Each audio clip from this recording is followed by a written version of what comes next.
as She Will Speak on Instagram. Yeah. That's me. I exposed my face a little bit, some time ago. So I have some copies of my book, The Tragic Type of Beautiful, and as Nia said, I actually just opened up my series that I'm doing with Wide Eyes Publishing. Shout out to our founder right here, Jimmy. So we are currently taking submissions. Our theme is gender-based violence, so if you'd like, to talk about that, I'm going to be here in the back, but you can follow the series at She Will Speak Series on Instagram as well, okay? Alright. Thank you. So I have 2 pieces for you today. So these are 2 pieces that I just memorized, so they might be a little rocky, but we're going to make it work. Yes. Yes. We're gonna love it anyway. Yes. Okay. I tried to write the poem that you were looking for, but every time I put pen to paper, I feel like a poser. I learned at a very early age that good girls, we were not meant to recount our bad memories. My pain was never made to bleed out. My poems had to smell like lavender and be wrapped up in pretty bows. My reality only existed between the constraints of pink fluff and bubbles. Because God forbids what would happen if we let the good girl's tongue run free, if we released her reality. You always told me that good girls, we never get our hair wet.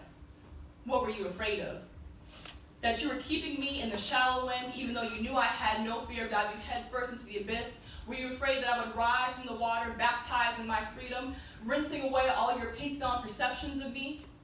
That my hair would untangle my story, and that my eye makeup would rinse off, and you'd finally get to see all the pain and baggage I was carrying, because even on land you made sure no one can see that, because good girls, we wear big glasses so no one can see our pain.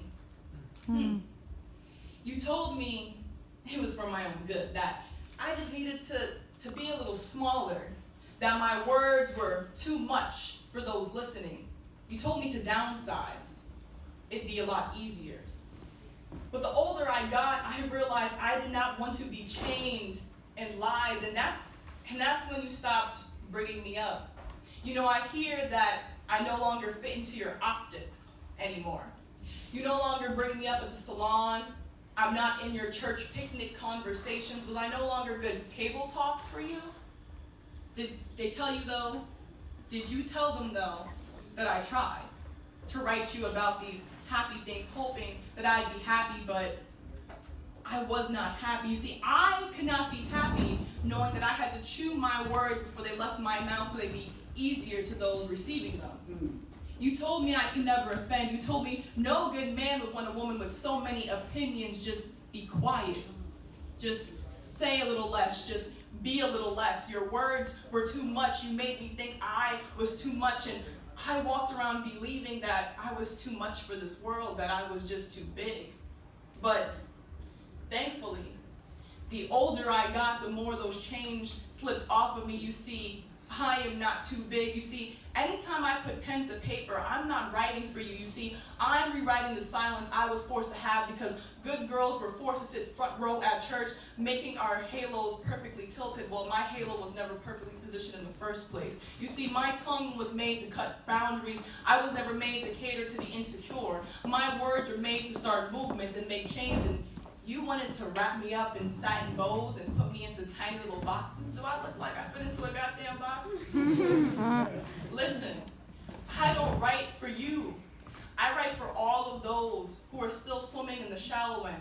I write for all of those who are no longer good table talk. I write for all of those forced to sit front row at church with perfect halos. You see, I write for those still wrapped up in their satin bows. You see, I write for me because my life does not live between pink fluff and bubbles. And you'll no longer be able to put me into a goddamn tiny box. Thank you.